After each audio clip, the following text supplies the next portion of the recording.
वॾे में वॾी मंछुर ढंढ ते बीठल आहियूं। हिन वक़्तु मंछुर जी जेकी सूरत आहे उहा 119 RL खां वधंदी पई वञे ऐं उन हवाले सां हिन वक़्तु जेकी मंछुर ढंढ आहे उन जी सूरत हाल इंतिहाई ख़तरनाक हद ताईं पहुची चुकी आहे।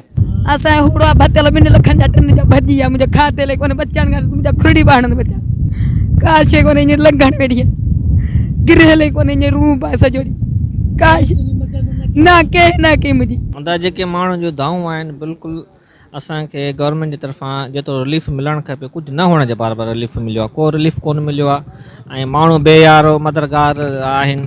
ऐं हिन ॾुखिए जे घड़ीअ में असांखे ॾुख आहे त हीअ साईं मुराद शाह जो पंहिंजो इलाइक़ो आहे ऐं हिन ॾुखिए घड़ीअ में साईं त ख़ैर वज़ीर आला उन मथां ॿियूं बि ज़िम्मेवार उनजो को नुमाइंदो बि असांखे पुछणु कोन आयो आहे।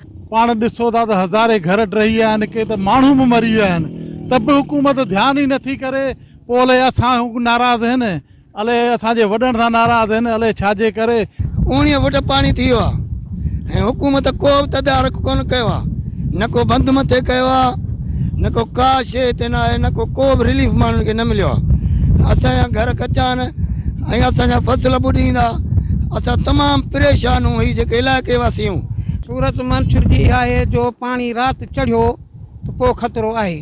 जे राति नथो लहण जी शुरू कई त पोइ बसि बाक़ी मींहं हंधि ॿोॾि करे छॾी आहे मुल्क सॼो।